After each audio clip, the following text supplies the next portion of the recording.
All right, so they just announced the ninth anniversary Hall of Heroes event, and it's pretty solid. And I wanted to talk about it. I'm also probably going to go through and do a quick look at all of these monsters because I want to make sure there's not some changes that I'm unaware of that make these units different than they used to be. Because like there's a couple of them I want to immediately write off, but maybe some things have changed. So I figure we go through and look at them together and kind of give our thoughts on how to approach this because you definitely want to try to make the most of this. All right, so there's going to be two different Hall of Heroes. One of them is May 19th to May 26th, and the other one is June 16th to June 23rd. So you've got a little bit of time between the first and second one. In the first one, we've got Fire Neostone Fighter, Water Death Knight, Wind Phantom Thief, Light Chakram Dancer, and Dark Assassin. So I'm thinking for this first round, if you don't already have Light Chakram Dancer, that's probably the way to go. Dark Assassin's also dope, if I remember correctly, but we're going to go get a refresher. So let's go look at these five real quick, get some thoughts on them, and then we'll come back and do the same for round two, all right? So we had, actually, you know what I better do? Just so I don't forget halfway through, I'm going to grab a little quick screenshot of who these are so that we don't have to keep coming in here and looking, all right? I'm just going to put this right down here. You guys can't see what I'm doing, but I can see it, and that's what matters. All right, actually, let's do this. I'm not editing this out. I think this is. Okay, so let's go check them out. We've got Fire Neostone Fighter, which is Trevor, if I'm not mistaken. Trevor used to be really cool. Again, don't know how relevant he is these days, but he used to be a really cool unit. Where is he? Right here. So he's got an attack power lead for Arena, which is interesting because he didn't get used much in Arena. He was really popular in guild content. Back in the day, we used to have one guild war, and it was a 3v3. So still the 3v3 format, but it was a little bit different. But he was real popular. Let's talk about what he's got going on. So he's got the two hitter with the attack buff on the A1. He increases the crit rate for 2 turns and instantly attacks an enemy with a powerful strike. In addition, recovers HP by 30% of the inflicted damage, reusable in 3 turns. And then here, as your HP decreases, the damage inflicted to the enemy will increase, and the damage you receive will decrease. The damage you receive will decrease by 20% additionally if you are under harmful effects. So he's kind of hard to kill if you don't one-shot him. He gets tankier the lower his HP gets, and he does more damage. So if you find yourself in a situation where you've done a decent amount of damage to him, and he gets a turn, it's a problem. I've seen him do some pretty crazy stuff in Guild Wars. I've seen him, turn fights around that look like they were going to be losses. So here he crit rate buffs himself too, so you don't have to max his crit rate, and he can smack. He can do some really heavy damage. So he's pretty cool, but he's very niche. He's very niche for guild content. You know what I mean? So that's one of the options. We've got the Water Death Knight, who all the Death Knights are cool. Let's take a look at what he's got. Fedora got a defense lead, heal block on the A1. Always lands as a crit. That's interesting. Attacks enemy 2 times and weakens the attack power and defense for 2 turns. This attack will deal more damage according to your max HP, and then removes harmful effects granted on all allies and grants endure effect for 1 turn. In addition, grants immunity and HP recovery. So this is a pretty fantastic skill. It's a full cleanse, endure, immunity, and continuous heals. He's fine. He's fine. If you pull him and you're new and you're, looking for someone to help you out a little bit, I think he's fine. But again, I just don't think he's the option here. And then real quick, we'll look at the Wind Phantom Thief too. This was the first Nat 4 I ever pulled in Summoner's War. Way back in 2015, he was the first Nat 4, and I believe he was the first one I 6-starred. Might have been my first 6-star. Way, way, way, way, way back in the day. I thought he was so cool. I remember thinking he was so cool, dude. So cool that I had someone that did all this AoE damage. We've got a 30% crit bonus on the A1 with a stun. Another 30% crit rate bonus and stuns if the attack lands as a critical hit. Additionally, inflicts damage that ignores all damage reduction effects. I think he's been changed. I feel like he's probably caught a buff or two. I don't remember him doing quite that much. and then attacks all enemies 3 times. Each attack has a 30% chance to stun. That seems kinda familiar. I feel like the A2 is different. Maybe not. I remember it being a stun. I remember him having an A2 stun. I don't remember if it used to ignore damage reduction effects. That seems new. And you can get that down to a 2-turn cooldown now. I also don't remember that being the case. He's better than I think he used to be. He's actually kind of interesting now. HP lead is odd, but, you know, what are you gonna do? Excuse me. All right. Anyway, those are the 3 regular elements. Let's take a look now. Light Chakram Dancer and Dark Assassin. I feel like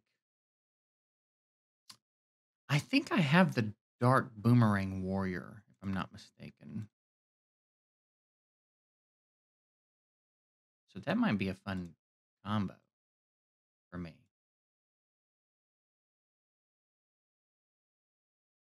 Deva.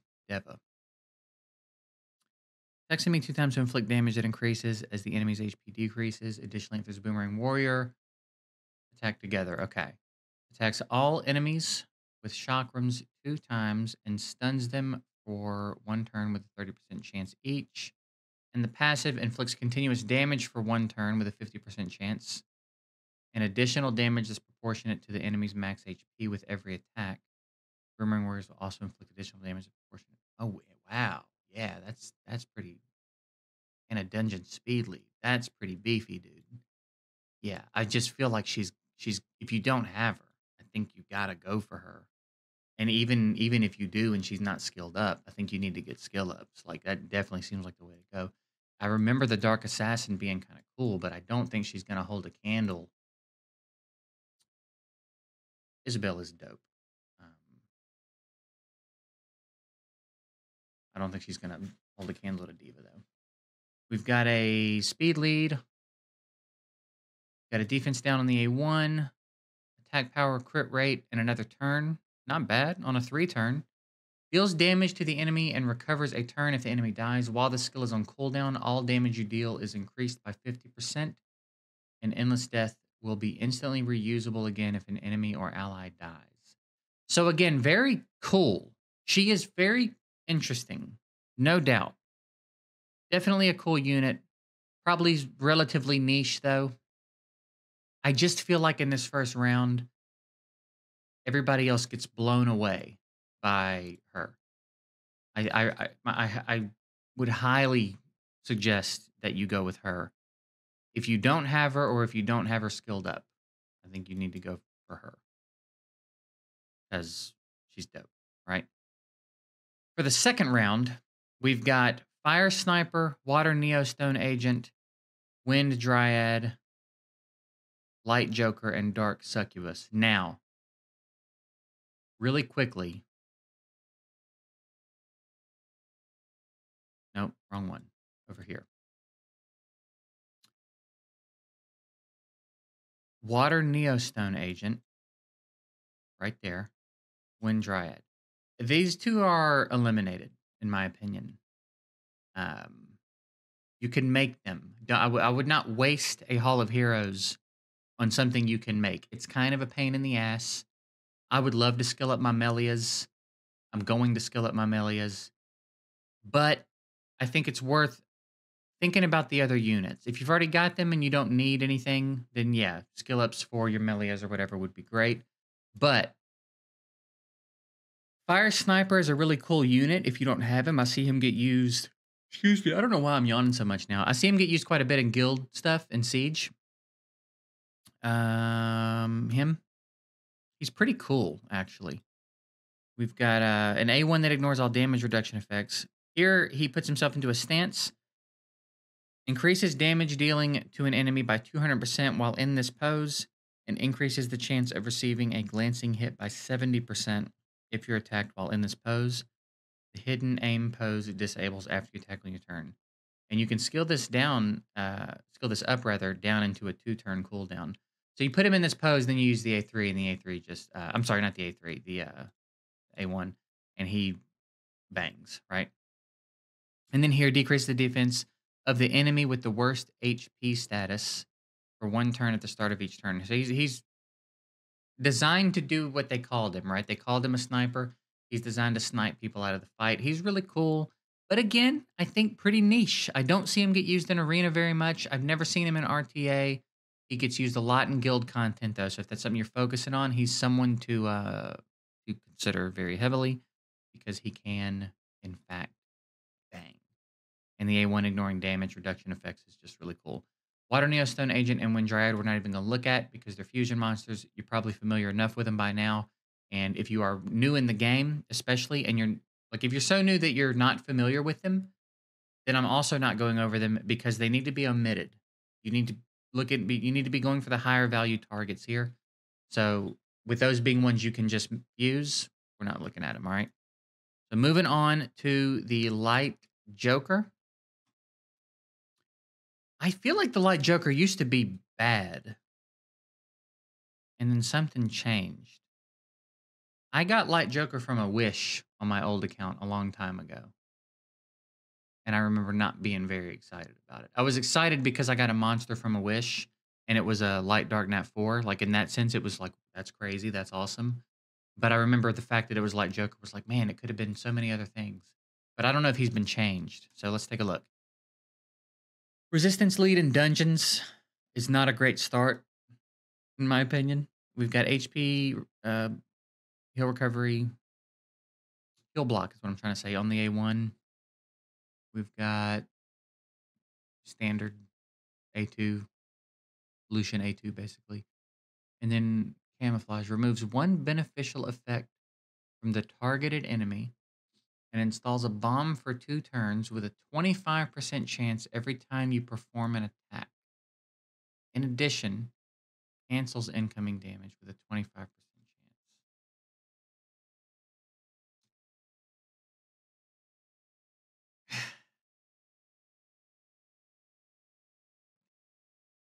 Has he been changed? Is that not what he's always done? I feel like they've added some stuff to that passive. That's kind of interesting. The fact that he every time he hits, he strips a buff and potentially drops a bomb. I just feel like the chances may be a bit low for it to be like super reliable. I'm sure he's usable. I would imagine sometimes somebody throws him into an RTA setup or something that like throws people off. But I'm not blown away by that kit, to be honest. What do people say about him? These reviews are never reliable, but I am curious about what's in here. Useful guide. Hit like if you were looking for a useful guide and you don't have the monster and you didn't give any advice about the monster. And people have put that at the top. People have liked that enough for it to be the top.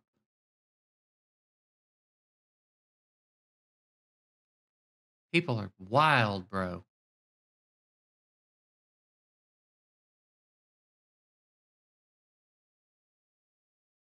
One sort of review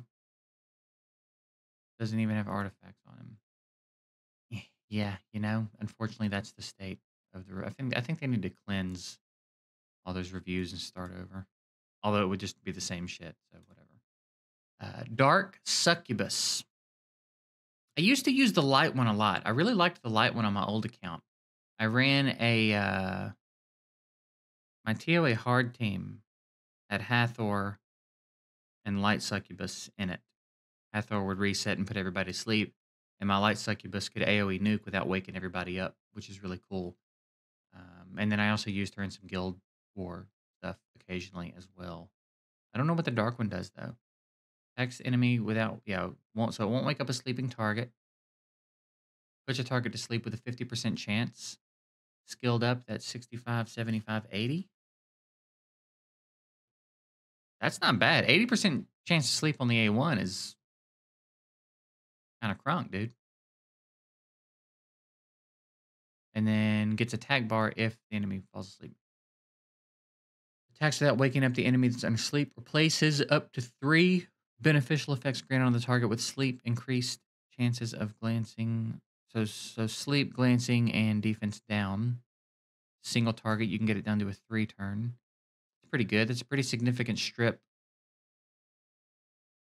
and, and replaced with sleep, glance, or defense down. And then here, attacks without waking up enemy that's under sleep. AoE to deal damage proportionate to their attack speed and disturb and puts heal block. 75% chance. If the enemy is under sleep, this attack will deal 50% more damage. So I think probably looking at something similar. This sounds similar to the light succubus anyway. Yeah, same A1, third HP recovery, increased damage if they're sleeping, different A2, and then puts all enemies to sleep. Also reduces the attack speed of all enemies for 2 turns. Yeah, so AoE slow glance. So similar. She seems like she might be better, actually. That extra 50%, you'd have to pair her with someone that sleeps everybody, but that's pretty fun. So there's potentially something to be done there. Maybe some Guild War stuff, maybe some arena stuff, definitely some TOA stuff if you're running a sleeper. If you use Hathor or something. Um, I feel like the second one's a bit more open. I don't feel like these light dark units are must haves. I think Dark Succubus is probably the best of the bunch. I think you could pass on Wind Dryad and Water Neostone Agent. If you don't have the Fire Sniper, he might be worth a snag. Otherwise, I think the Dark Succubus is pretty cool. But I feel like the second Hall of Heroes is a lot more relaxed as far as who to choose than the first one. I feel like the first one, it's pretty clear cut. If you don't have the Light Chakram Dancer, that's who you need to get. No questions asked. Light Chakram Dancer is who you need to go after there, I think. The second one's pretty open. I think you could go if you're looking to complete a collection. The other, maybe that's why. I don't know. The other options are I don't think must haves. So I guess if you wanted to go Dryad to skill up your melee is a little bit easier, go for that. I think Fire Sniper's dope, but again, very, very niche. Pretty wide open on that one. But anyway, that's a look at the Hall of Heroes event that's coming up. A quick look at all the heroes involved, and let's do our wish real quick. Maybe we'll get a light Joker from our wish, and then we're gonna get out of here. Right? That's just my thoughts on everything. I'm sure other guys are gonna make some videos on it all too. I got a rune, by the way, yesterday, and it was a slot 4 endure 5-star flat attack rune. Like, hey, man, if, you know what I'm saying? If you're gonna give me a rune from here, at least have it be usable. Don't be fucking with me like that. You know? Anyway, I'm out of here. Later, guys.